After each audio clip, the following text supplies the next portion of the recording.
Hi, this is Reading with Joan. You're welcome again to a reading session with me. Today we have Jemima, and Jedidah. they are the lovely readers I have reading all the books with you kids. And I know that today is Sunday, we're having fun, it's sunny, but we just need a bit of time to relax, sit down, listen to the books, and as we read, we just want you to have fun with us this afternoon.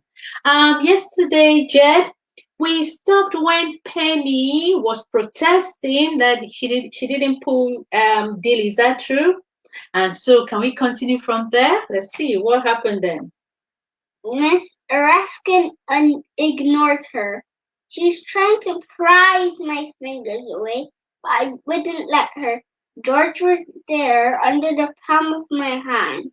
I could feel him, and there was blood trickling through my fingers. Come on, Dilly. I've got to see it before I know how bad it is, haven't I? Everyone was watching, waiting. There was nothing more I could do. I had to let it take away my hand. There was George, naked for all the world to see, with a great black plaster mark on either side of him. And just to one side of him was a dirty red gash, so long and wide it looked as if it was laughing at me. Ooh, said someone. Nasty, said someone else. Then, just what I'd been dreading. Look, miss, he's got a great big wart on his knee, and he's covering his cup with the plaster. You can see. It was Penny Prosser, of course. It had to be. Really, Penny? Not again. Okay, come on, let's read. I thought you fell off a bicycle, said someone. 4 stitches, he told her, said someone else. Look, miss, it was Penny Prosser again. She was holding the plaster between finger and thumb. Yuck! Look what I found. Yuck! It was the worst moment of my life. And that's the honest truth. George had never looked so big and knobbly as he looked at that moment. They were all sniggering at me now. I was sitting there sniggering. I just couldn't stop myself. It was Miss Erskine who saved me. She sent them all in and took me to the sat me down. It's just the Greys. You'll be fine, said fetching some water and cotton wool. I'll just clean you up a bit. Then she was kneeling down in front of me and dabbing my knee gently. It was warm and wet. The drips tickled as they ran down my leg into my sock. I was still trying to stop myself from sniveling, but it kept coming in hiccups, tugging at my stomach. Do you know, Dilly, she was saying, do you know, I had one of them. I had 2 of them, 2 warts just like yours. Only bigger. I thought she was just being kind. No, honestly, Dilly, she went on. I had them a long time ago, just after I came to this school. They've gone now, gone completely. But how? Mom said George would go, but he hasn't. George? I introduced her to George, and she smiled at me. She wasn't laughing at me, just smiling. Miss Erskine has the wisest teeth I've ever seen. Somehow I wasn't sniveling anymore. She stopped her dabbing and held up her hand. I had one of this finger, I had one on this finger and one on my thumb here. One day they just disappeared completely, as if they'd never been there. It was true. There was nothing there. There wasn't a mark. He leaned closer. And I'll tell you something else, Tilly. I didn't give them names, but I put a plaster up to cover them up so no one would notice. Just like me, then? That's right, she said, dabbing on some antiseptic. This will antiseptic. This will sting a bit. I'm afraid. She was right. It did sting, but I didn't mind. You're a brave boy, Billy, she went on as she strapped a big plaster over my knee.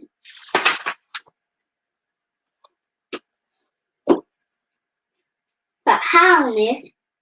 How did it go? How did you get rid of them? Well, that's a strange story, she said. Then she looked at her watch. If I told you, you wouldn't believe me. I wonder. I've got an idea, Dilly. School will be over in about half an hour. I'm going to phone your mom and tell her I'll be bringing you home myself. As soon as school's over, go and sit in my car and wait for me. We're going on a little trip. Where to? Where are we going? You'll see, Dilly. You'll see. It wasn't easy walking into that classroom. I could tell you. Penny Crosser started her sniggering again, but Miss Erskine soon shut her up with one flash of her eye.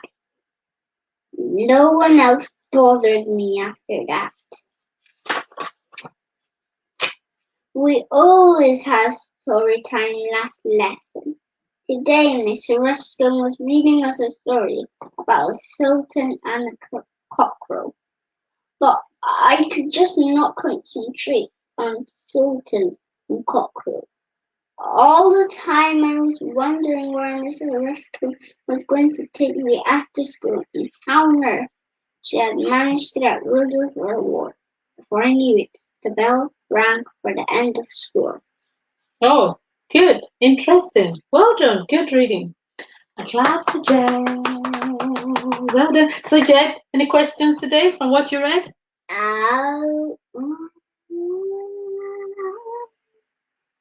Why was Billy thinking about where he was going to go?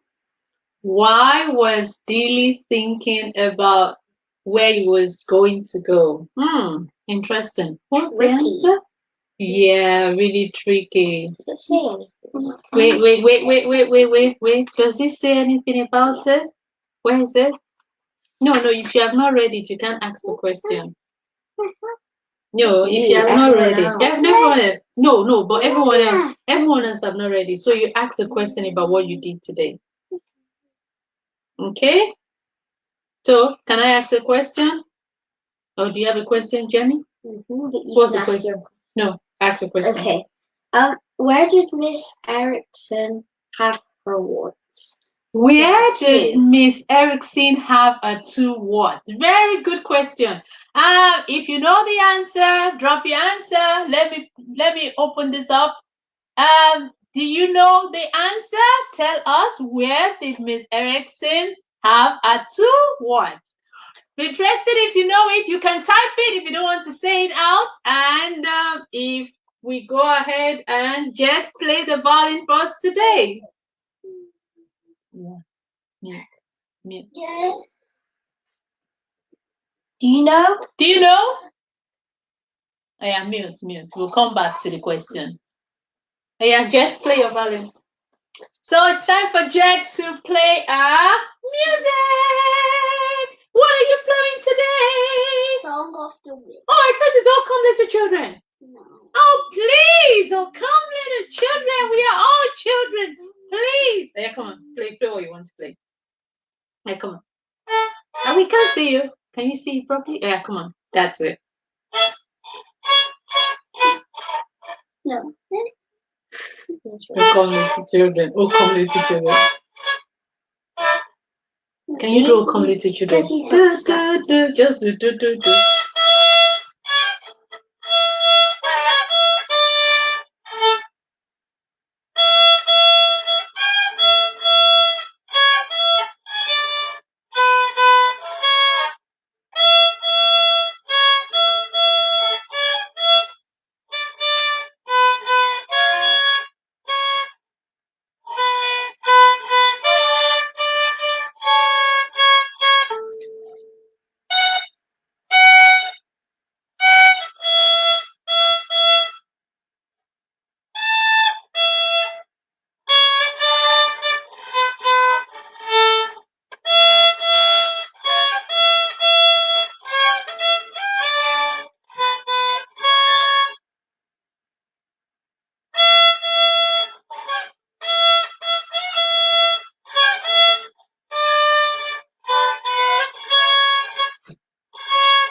a bit tricky, but she was very good. Well done, Sir Jemmy. Can we have Friday afternoon? On Science Geek Summary Secret Logbook, Page 43. Oh, we're getting there. We're on page 43. Come on, Jenny. Yeah. Friday afternoon. Slow down. 5 laps around the playground. That's what Mr. Nolan usually tells Matteo to do when he's being too fidgety. But now we all had to go out and run 5 laps. I hate running, especially when I'm hungry. But, I thought, the sooner I finish, the sooner I can be back for my packed lunch. So I ran as fast as I could. It was going well. I was faster than all the girls except Christy. Hey, Matteo shouted when he overtook me. Sam, is this only your 4th lap? It's my 5th! But as he was shouting, he knocked over a reception child, who burst into tears. Miss Smith told Matteo to stop and say sorry. When he was back on track, I'd already finished. Wow, this was the first time ever that I'd beaten Matteo. Awesome. Is everyone here? Mr. Nolan asked when we were back in the classroom. You're allowed to start eating your packed lunches here today, if you promise not to make any noise. Professor Jack is going to talk to us about, the universe, Uncle Jack said. Has anyone here ever been on a faraway holiday? We have, said Archie. To France! Spain, shouted Luke.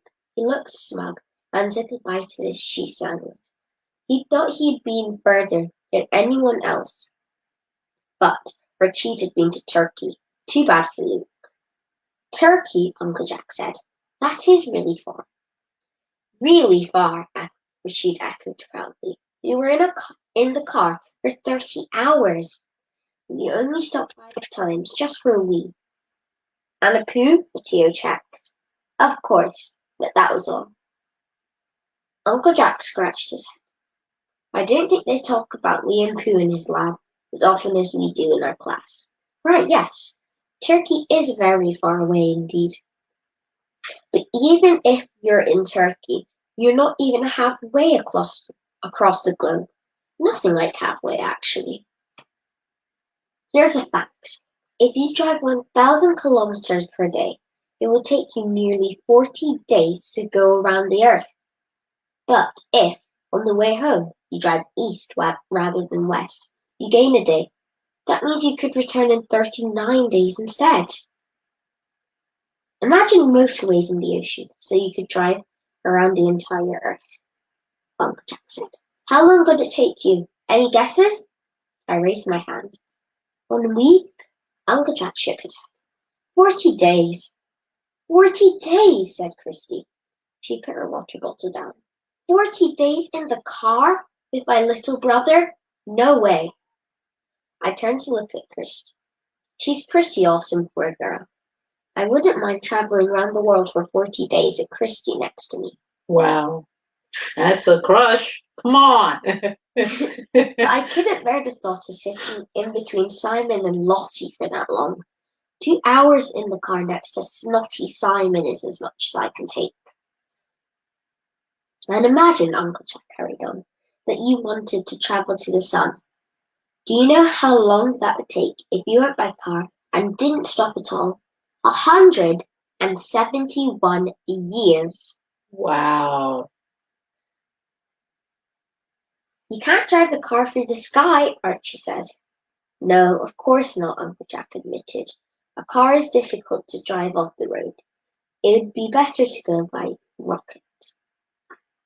That would take just over 3 months. The sun is really, really far away, and the earth is tiny.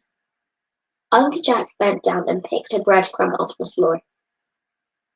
Look, he said, holding the crumb between his thumb and index finger. This is the earth. No way, said Tom. That's a breadcrumb. All right, it is a breadcrumb. But imagine it was the earth. Uncle Jack picked his basketball off the desk and bounced it up and down a few times. This is the sun.